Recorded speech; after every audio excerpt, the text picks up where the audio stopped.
Thanks everybody for joining, both those of you who are in the flesh virtually and those of you who are joining in silico via your various agents.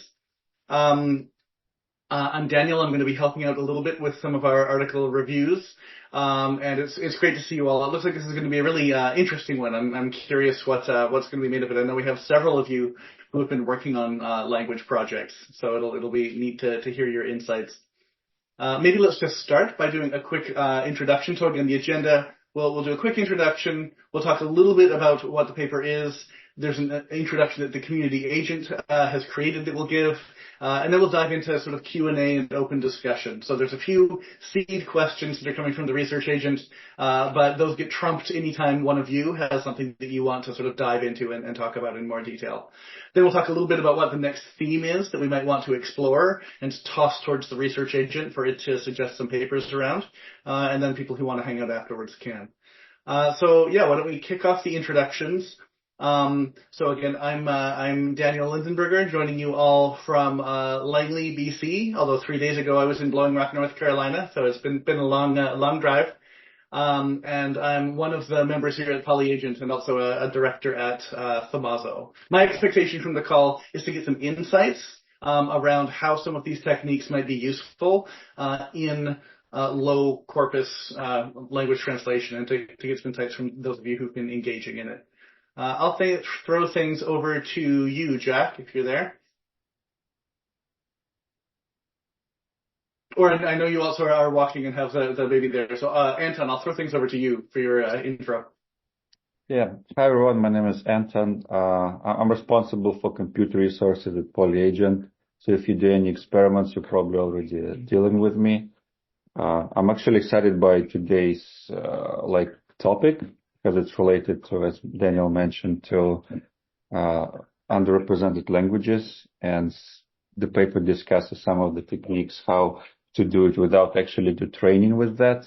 And since we right now do a lot of experiments of training LLMs to do underrepresented languages, this seems to be interesting, in between solution while you still haven't got specific LLM for specific language.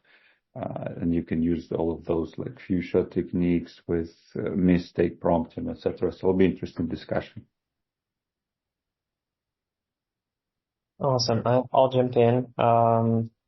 Founder of PolyAgent, also responsible for getting all these things started. Super excited about today's topic because, both on the frontiers of techniques, and I actually enjoyed reading the paper and learning how they experimented with it, but also on the fact that I actually finally learned what are indigenous languages of Taiwan, because, I only kept hearing about how it's different from simplified Chinese and all of it, but now I actually know that there's Amis and there's 100,000 speakers of that language. So that was both educational and inspiring.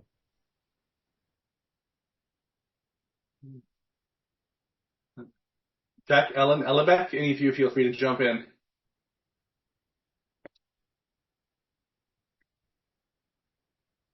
Understood, Jack.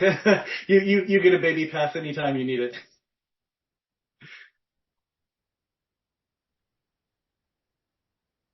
Hi, I'm Alan Jackson. I'll introduce myself. I'm with Southern Arizona AI. We're a group of retired PhDs and engineers that are interested in AI. We get together every couple of weeks and discuss LLMs and AI in general. My expectations from this meeting are just to see what other people have come up with, basically, on their thoughts. And the paper was interesting, and I'll have a little to add later on using it to translate Pidgin into English and vice versa. Anyway, that's it.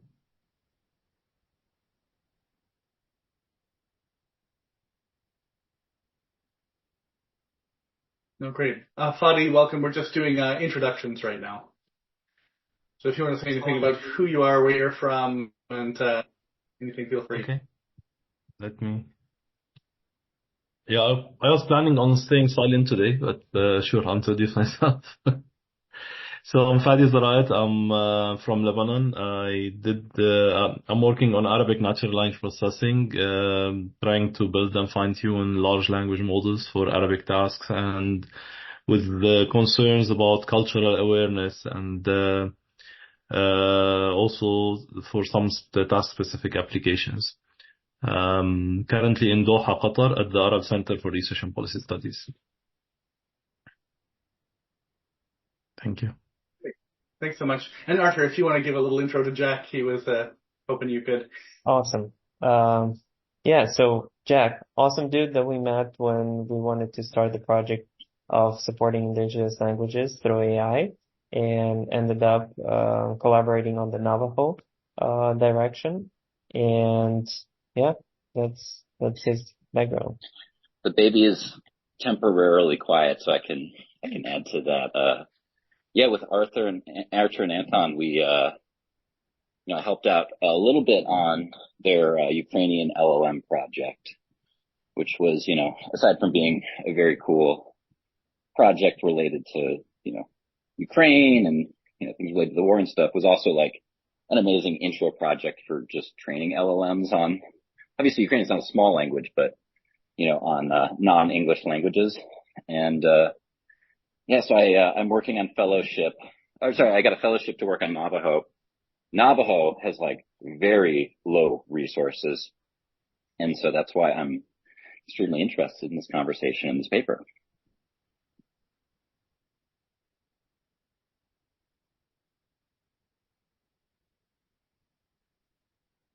Wonderful. I'm going to go back to you. Perfect. My internet seems to be a little bit sketchy, so my apologies if I'm a little bit max headroom today, a bit jerky all over the place. We'll have most of the talking be you all. So a quick intro to the paper. I know you all have read it, most likely, but again, it's looking at that piece of learning from mistakes, as well as the KNN and COT approaches to working with a language that has a really small corpus, and the findings of the team around the efficacy of that. And maybe gives a quick little intro that the agent came up with, which is that this fascinating paper explores innovative techniques for improving translations of extremely low-resourced indigenous languages using LLMs. The three techniques covered are KNN prompting with retrieved prompting context, chain of thought prompting, and learning from mistakes prompting. They were using GPT-3 for that with word-level translation dictionaries. And as Arthur mentioned, this was focused on translating from Chinese to various indigenous Taiwanese languages. The main findings being that COT prompting was consistently outperforming just basic KNN prompting across all of the languages. That LFM strategy combined with COT gave even further improvements. And the qualitative reviews by language experts highlighted the effectiveness of these different methods. So before I dive into any of the seed questions that are there, I want to see if there's anything that's kind of burning for anyone, an insight or something that you found interesting in the paper.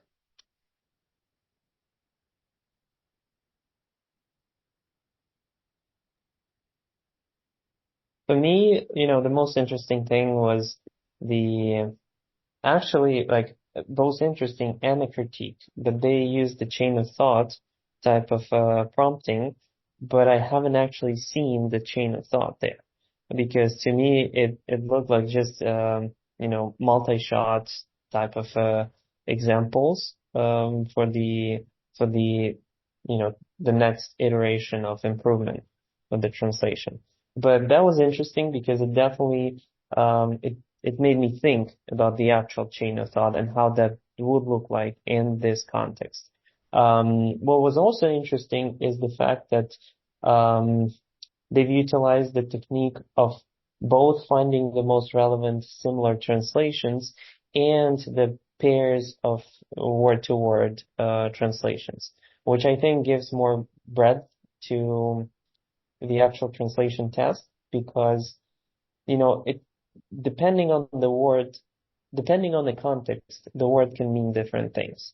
So expanding the translation examples with what word means, to me sounds like a great idea, especially if we assume that LLM haven't seen that language before, which is actually, I disagree with that assumption of theirs in the paper, because LLMs like the GPT 3.5 and others definitely seen some of it, because when you have the 100,000, speakers of the language, there's definitely some of it existing somewhere, even on the level of just a Wikipedia about that language. So there is some learning happening there. Obviously, it's not being bubbled up because, the LMs are English-centric, but maybe those few shot examples and the learning from mistakes and the inclusion of the words, dictionaries and translations is actually, potentially bubbling up that knowledge that the LM have seen already. Which kind of explains these innate abilities of LLMs to actually do these translations. Sure, there's a hypothesis if you read the other papers that LLM, emergent properties are basically abilities to learn the structure of the language in general and kind of like didactically kind of find the interconnections of how words are built and how the grammar works. Yeah, but who knows? That's actually, to be proven.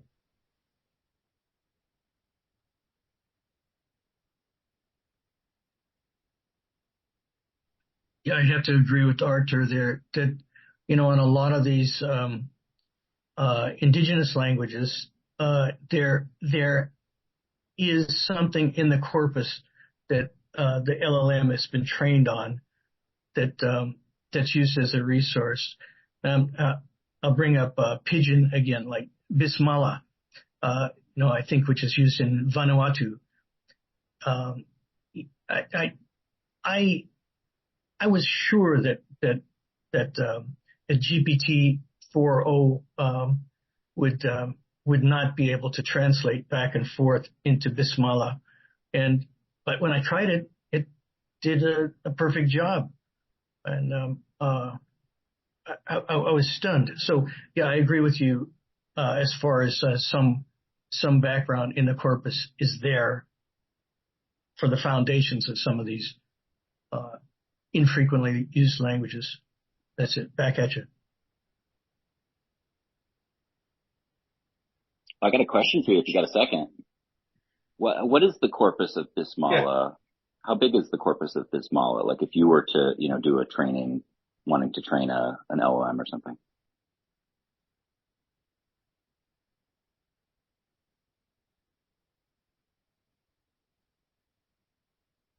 Yeah, I don't know. Do you know, Alan, what the size of that corpus would be? No, I don't know what the extent is. I just presumed that it was the full extent of 351 or something like that. I don't remember how many billion tokens went into the training on that. But I meant like in the language in general. Is there so in Pidgin is there significant written contact books and text and stuff like that? I'm curious how, because for a lot of these indigenous languages, I mentioned earlier, like the low resource part is the limiting factor in a lot of these. Mm-hmm. And so, I'm just in my head wondering how OpenAI did it. I do know that they supposedly have a whole army of, transcribers and speakers that they contract. But does Pidgin have a significant corpus or libraries or books or anything like that? It has to. I mean, otherwise it wouldn't work at all. But yeah, it's a good challenge. I'm reluctant to take it as an action item, but yeah, I will look into it myself and see what the background is. And it could be that it's a lot more extensive. Just because I haven't heard of it doesn't mean that it hasn't been extensively trained, and that it doesn't exist on Wikipedia, which a lot of these LLMs are trained on. Yeah. So. Of course. Thank you. Yeah. Tangentially, but that brings up, Jack, the question to me around and you may have experience with this, but for languages where primarily the record that exists may be recorded rather than written, and sort of the tokenization of that, moving from that into transliteration and then into tokenization, how effective that is when there isn't a written corpus that it's been trained on at all. Mm-hmm. Minimum, you're having some signal degradation from audio, even if you get a native speaker to transcribe, especially with these small languages, there's going to be a little bit of data degradation. And something, a topic Arthur and I have talked about quite a few times, but is, the dream would be to build a machine translator that could just pump out a ton of content, but a lot of argument about whether that's even possible these days, let alone if it's like a good idea, and right now mostly seems like probably not.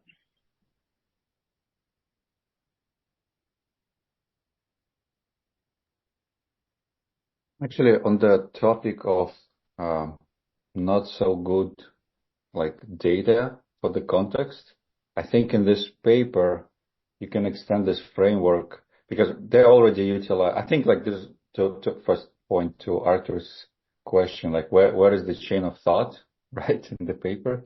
But I think like given how good the introduction section of the paper is, like I really enjoyed the introspect into the field of LLMs.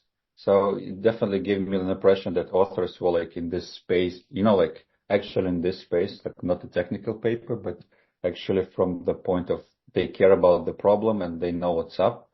And then they simply, for example, like the moment when you do few shot prompting, etc. So what type of few shots you're providing? I guess this is where this chain of thought happens. That's why they haven't described it like properly in details, but just kind of mention, we use chain of thought prompting in our few shot settings, etc.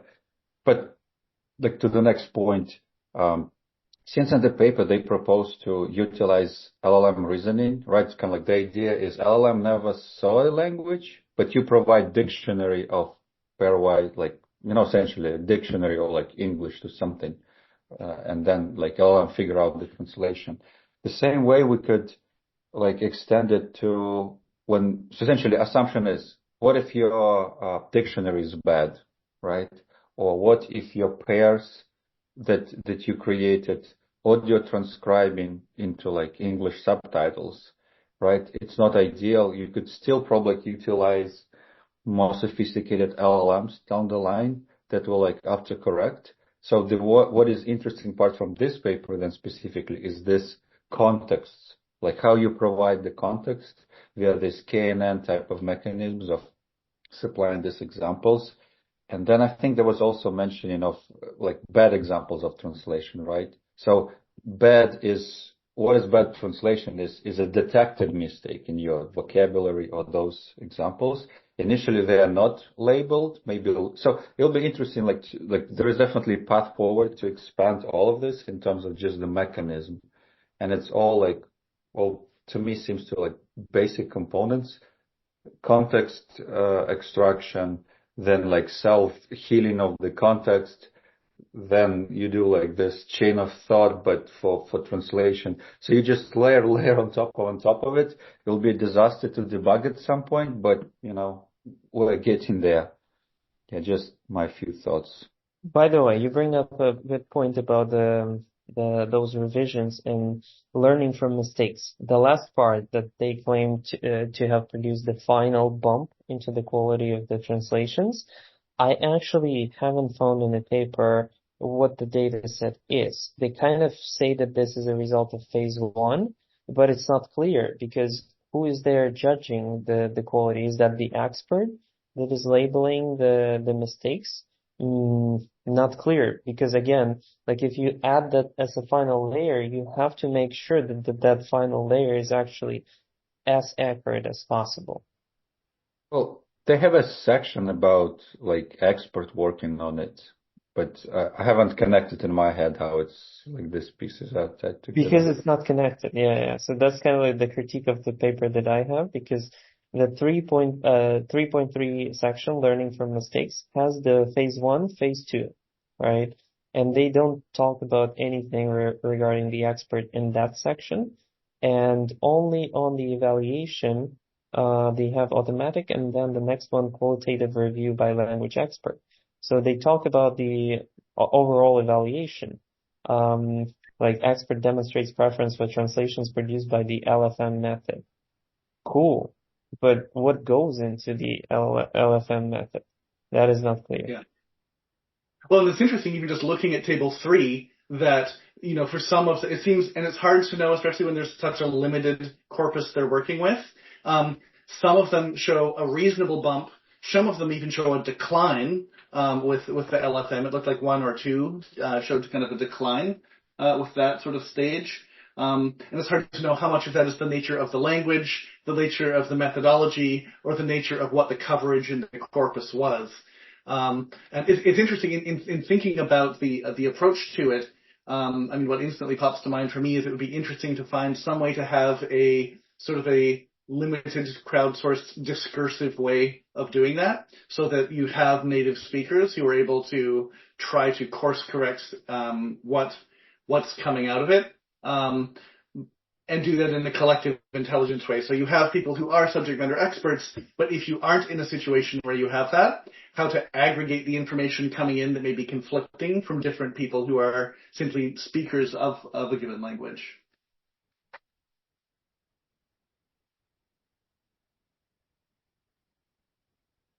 And especially because when we go into the like severely endangered languages, where languages are from one family but not mutually intelligible, you may have like words that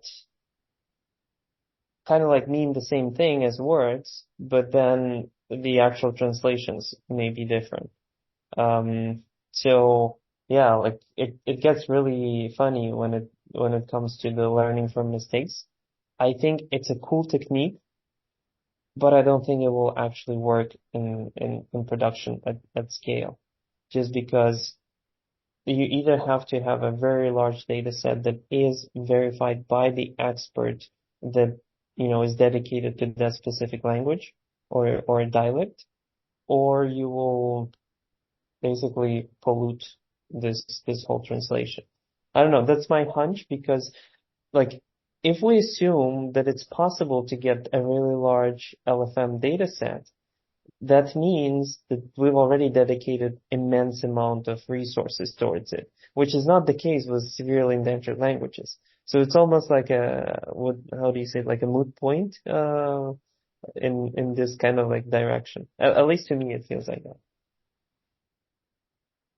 And thinking about some of the endangered languages here in BC, I think that it's probably a fairly frequent thing that what you may have is 1 or 2. That may be the only language that they speak, but you may have only a very small cluster of people who really are fluent in the language, and then a wider body of people who have begun learning the language and have sort of a junior level of conversational familiarity with it. And so some kind of a way of tagging that would also be interesting to really prioritize the richness that's there within the first language speakers of a strongly endangered language.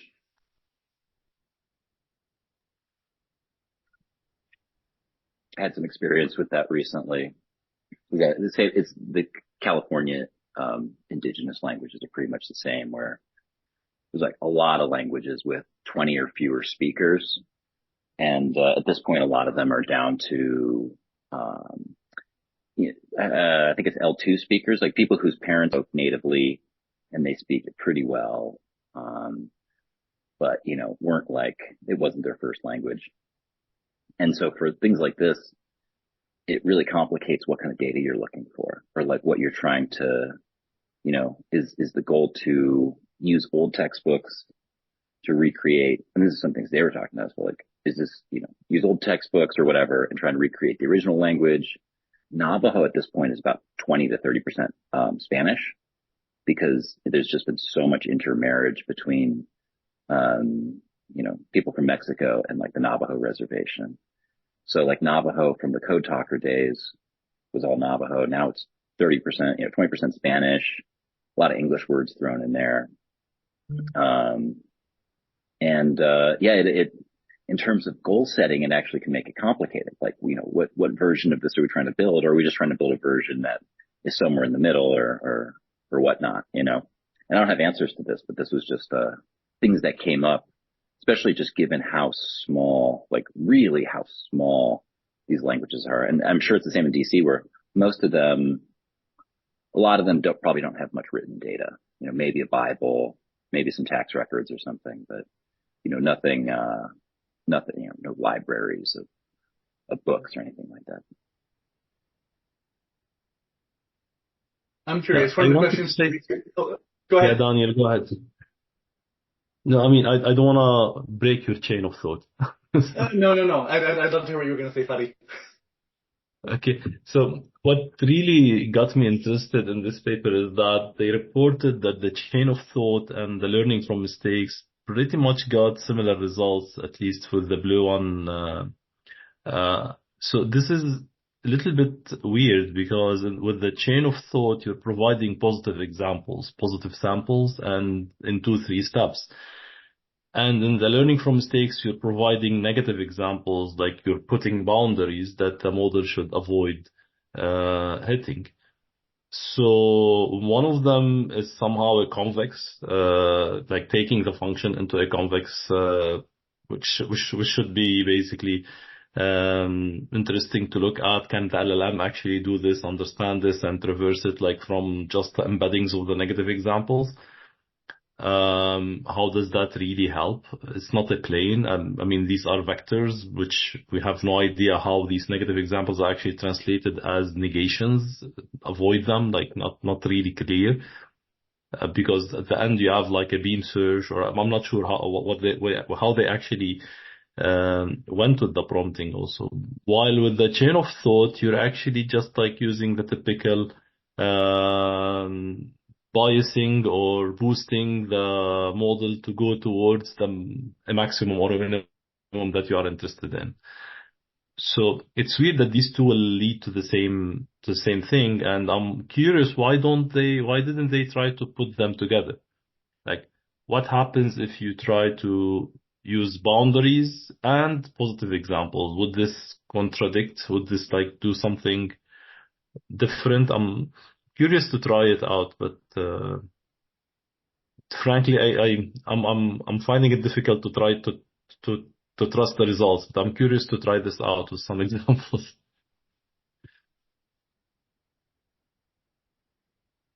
Maybe Well, Daniel and is is it right already that trying it. yeah.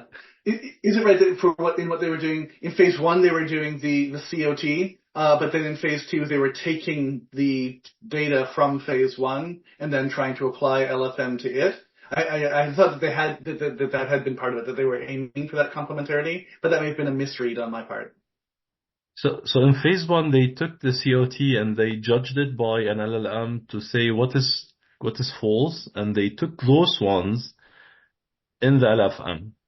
But they have the same results. Like, I mean, basically COT alone gave you good results, and then the negative part of the COT gave you also a good result. Right. Yeah. I'm curious for the folks of you who are kind of working in the area. One of the questions that the agent came up with was around the ethical considerations when using AI to do these sorts of translation of indigenous languages, especially languages at risk. I mean, certainly things around ownership and proprietary information come to mind, but I'm curious what sort of things you all have had to consider when navigating this.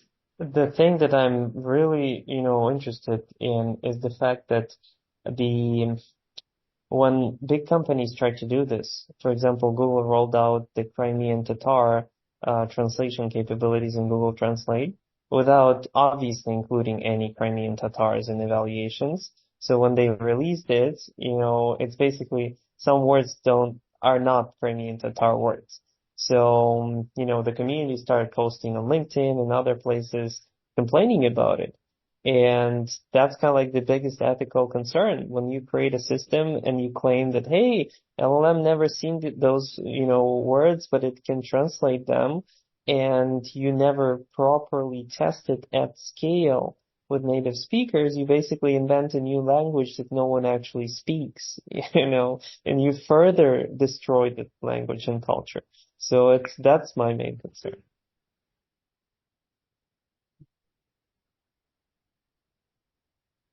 But can't we just take those social media complaints, use them as a negative example, and then refine our process again?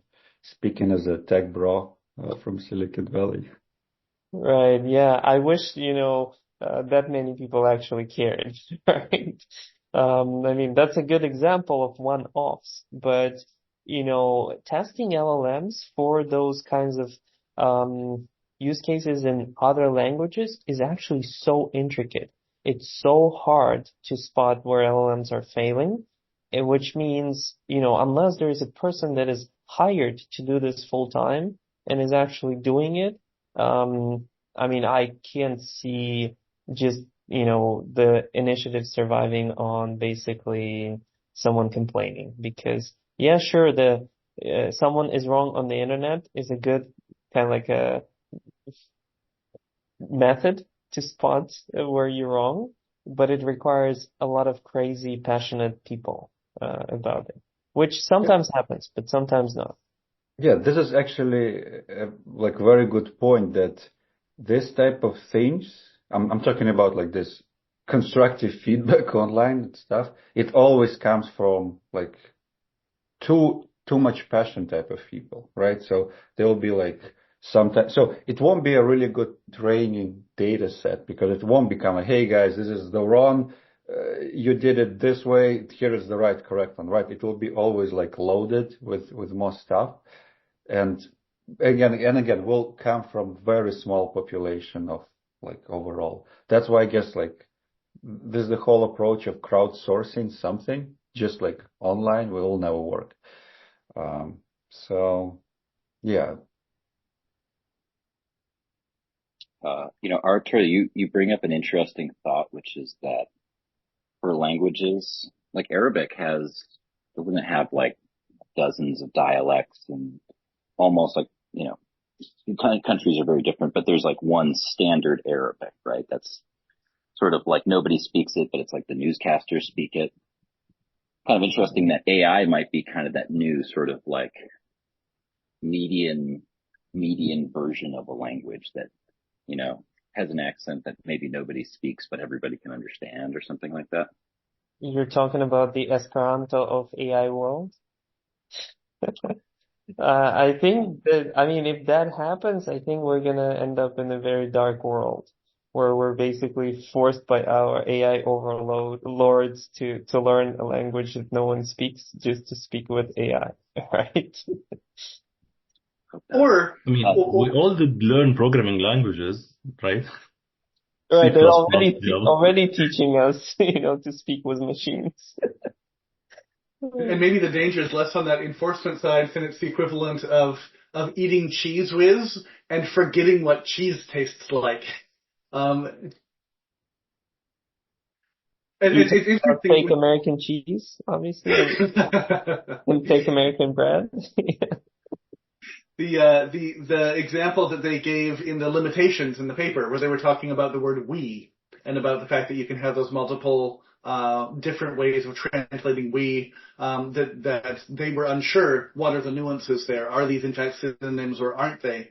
Yeah, it's interesting trying to figure out how you not only how can you assess that, but even just having, it would be nice if there was kind of a hubris-ometer of even being able to tell, here's roughly the degree of certainty we think we can have around the given translation that we've given of a word like that.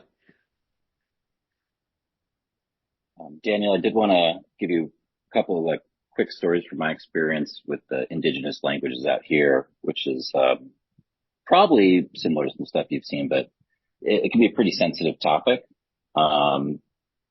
And like with the Navajo specifically have like, there's an element. Oh shit, my baby's starting to cry. I might have to cut this off.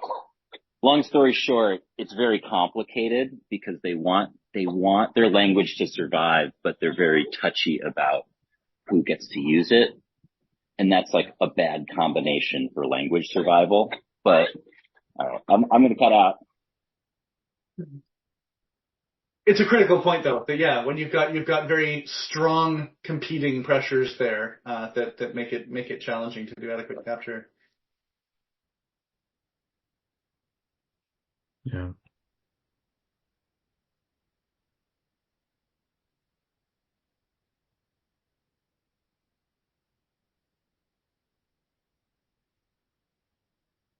I'm curious whether it makes sense to do this for like non-indigenous languages, right?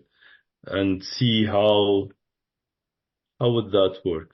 I mean, why would it work for a small sample or a low resource language, but not work for languages that are with good resources, moderate resources, but yet the translation is not really doing well?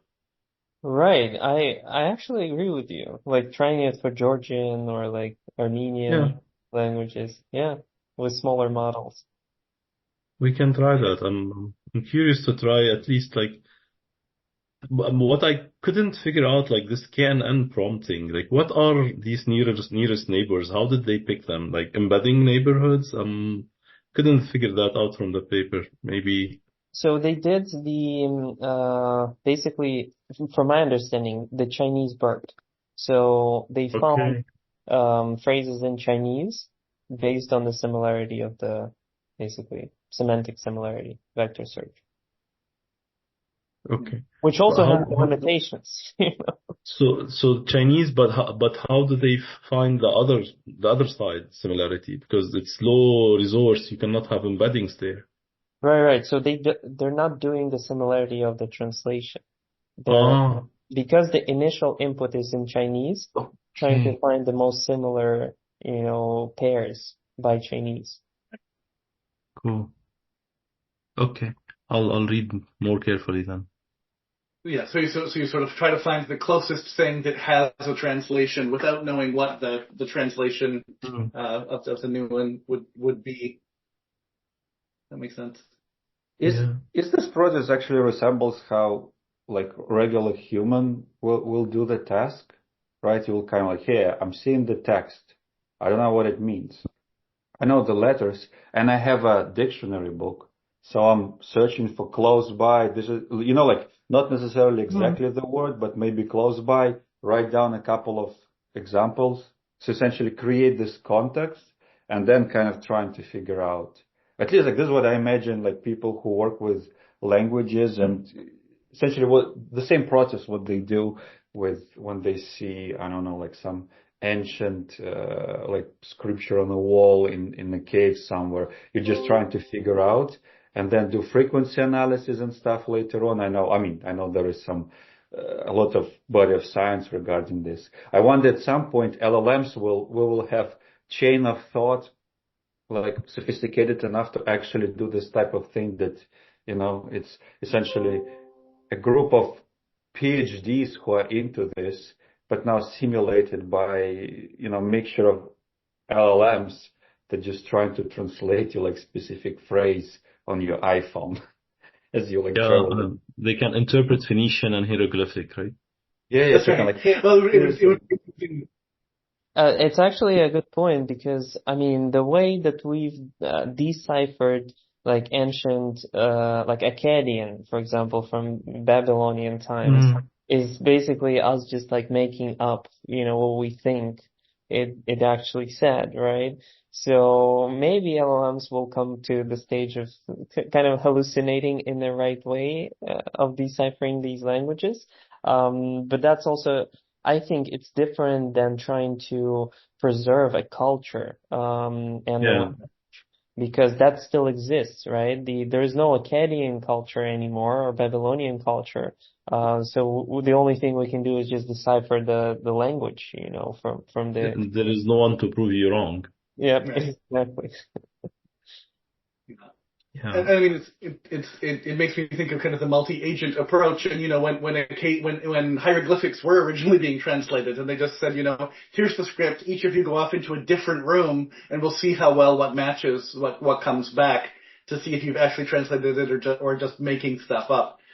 I wonder if the reason why they did focus on limited resource indigenous languages was because it's a good way to try to demonstrate viability of approach, because there's much less chance that it will have been exposed during training to that. But what that makes me think is that it would be really, if this is a viable technique for low resource languages, it would be great to train up a model where you know exactly, where it's been specifically trained on a limited subset of languages, so that you can verify whether or not it's succeeding on a language that it truly hasn't seen before, or whether it's the LLM equivalent of cryptomnesia and it's pulling something up that the users aren't aware is somewhere in it.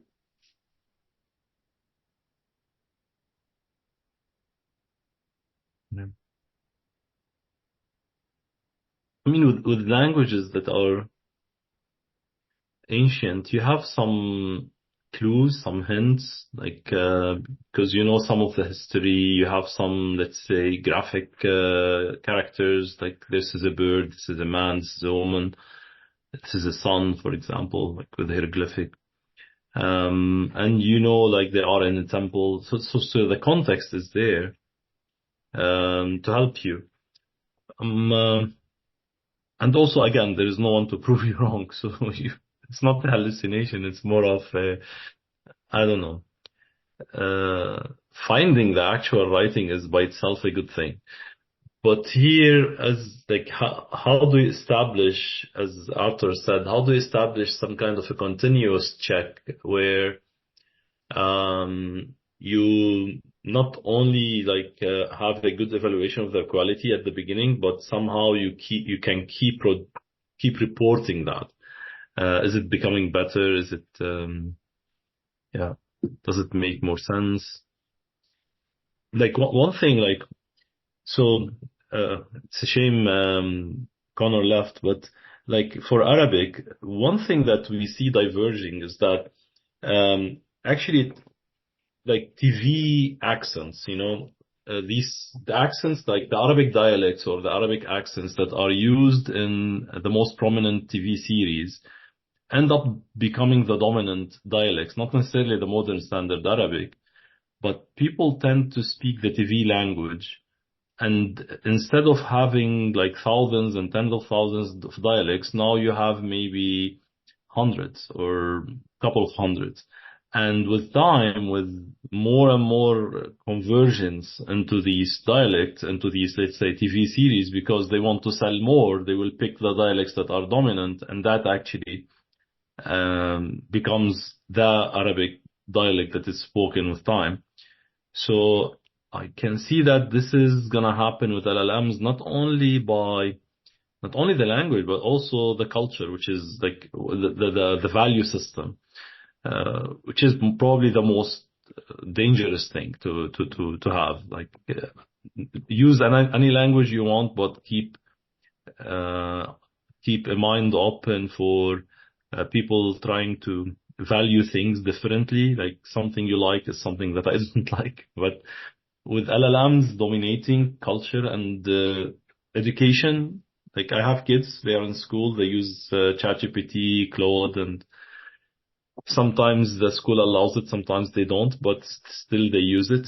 So in no time, most of what they're writing will be suggested in a big majority by LLMs, like the structure, the value. Probably they rephrase, they change things, but the main components, the style, is coming from the value system that is dictated by these models. So yeah, that's. I mean, one thing is to preserve the language. Another thing is to also preserve the value systems, which is, I would say, is more important. But Yeah, and I think it's actually also to the point of the ancient languages. We kind of translated them from our, value systems, right? For example, what's interesting, and I went on a rabbit hole research for how Code of Hammurabi was actually translated from the ancient Akkadian, with inscriptions, the uniforms, because essentially, like, the ultimate source that was the most useful was this like Behistun inscription, which was created in Persian, which was a trilingual text, which is basically served as a way to ground the symbols in. But then, like, the Code of Hammurabi is extremely kind of like loaded text, right? Because it's literally a law, right? So translating that just by having the understanding what symbols mean is not, enough, because there's a cultural context missing in there. So I totally agree with you, Findi. Yeah. I think it was you, Archer, in the last session we had, talking about the nuances, for example, of the word possibly in different cultures, and where in some places that means absolutely, in other places it means not a chance in hell, but I can't say that. And so much of our linguistic understanding and translation is riffing off of the texture of what isn't available to us when we're just looking at one or two texts. Yeah. Yeah. Yeah, or like the ahorita in Spanish, which literally translates right now, but when you're hearing that in Mexico, that means not right now. It's probably sometime in the future. Yeah. As we're getting close to go ahead. Sorry, I didn't mean to interrupt you there. I was just going to jump off the point that also, I mean, there's been so many accents in the United States that are either have been lost or are quickly disappearing. You know, even the famous Texan accent. Most Texans don't. You know, they just have Netflix English, for lack of a better term. You know, and by you, the Mid-Atlantic, one of the great American accents of all time. You know, the kind of, was it like the Jimmy Stewart, you know, talking hey there, and it's just, I mean, they're just like mostly disappeared, you know. Feels like everyone speaks, some version of Californian these days. I think that does fit into that, you know, in what you were speaking about Navajo, that sometimes it's the same thing where we have, again, I'm just coming back from North Carolina, and we have a contractor who used to work with us on the house that's there. And when he would speak with my parents growing up about, you know, work on the chimney that would be being done, he was absolutely speaking in a more generic American accent. But the second he was talking to his contractors, he was speaking in, you know, Appalachian dialect. And so it's because that wasn't for my parents. It wasn't part of the culture. And sometimes, you know, who you use those dialects with is that delineation of who's in or out, of the given group. And so, yeah, it's.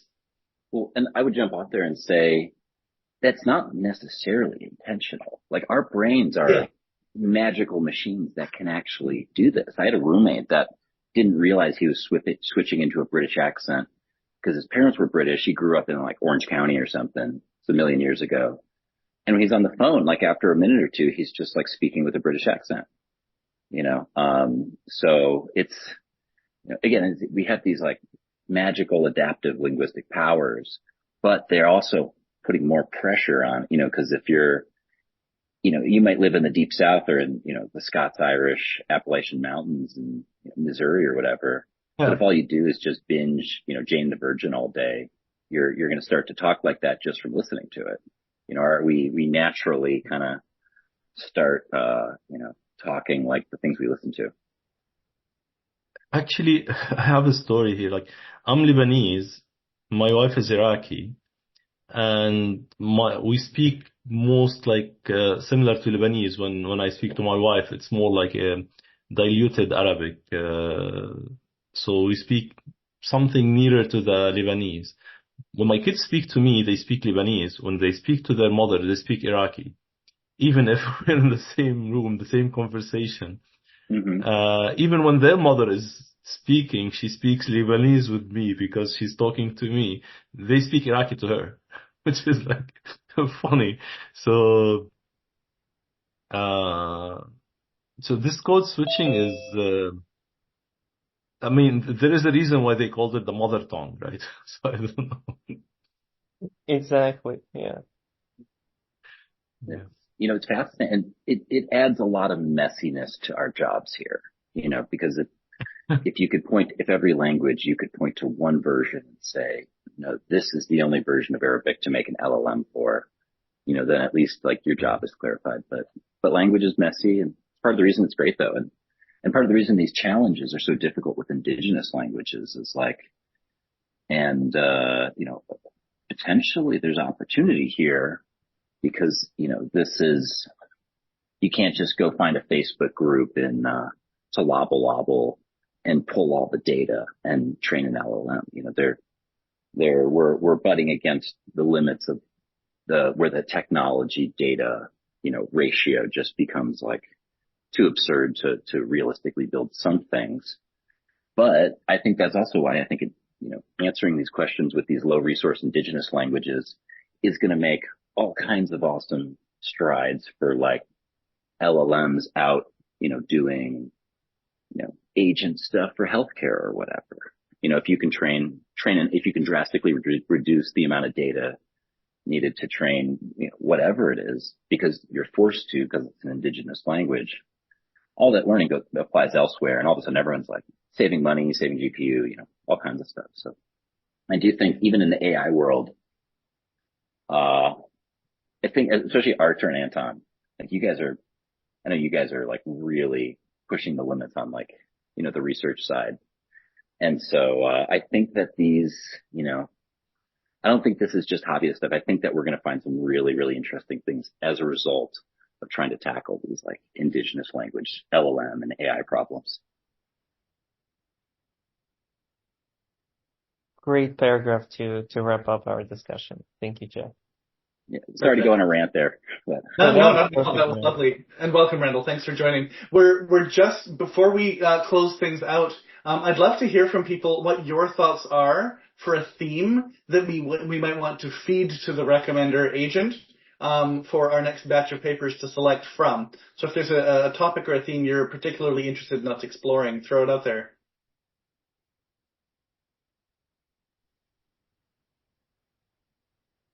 Yeah, I would go with cultural awareness and LLMs if there is something like that.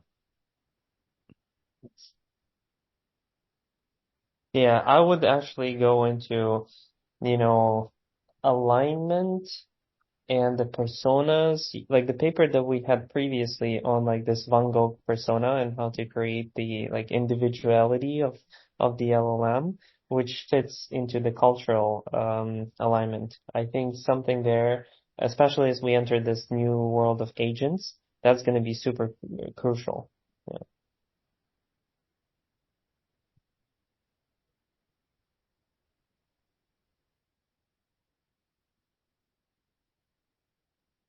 Have you focused on multimodal models in conjunction with agentic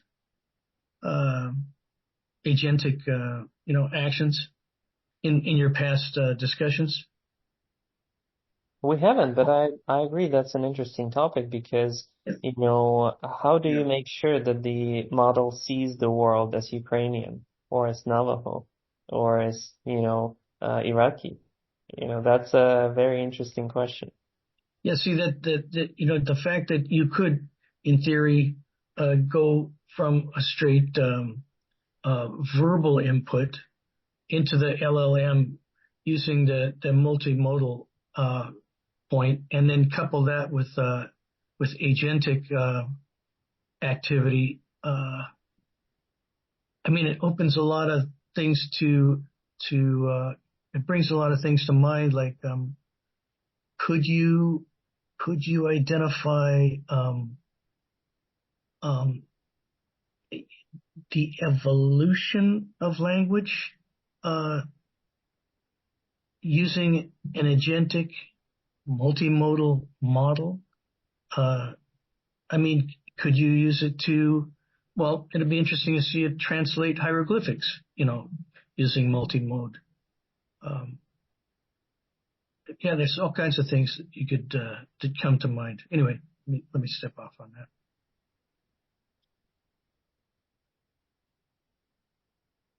I think Perfect. these Well, all that gives us sound some good. good. Yeah. Well, I'll throw those, and we'll leave it open. If other ideas come to you, we'll put all of that into Slack, and then sometime over the next week we'll decide which one we want to aim at, and then pick some papers. So thank you all for a really rich conversation, and yeah, we'll stop recording in a moment. But if people are wanting to stay and discuss any further, you're welcome to.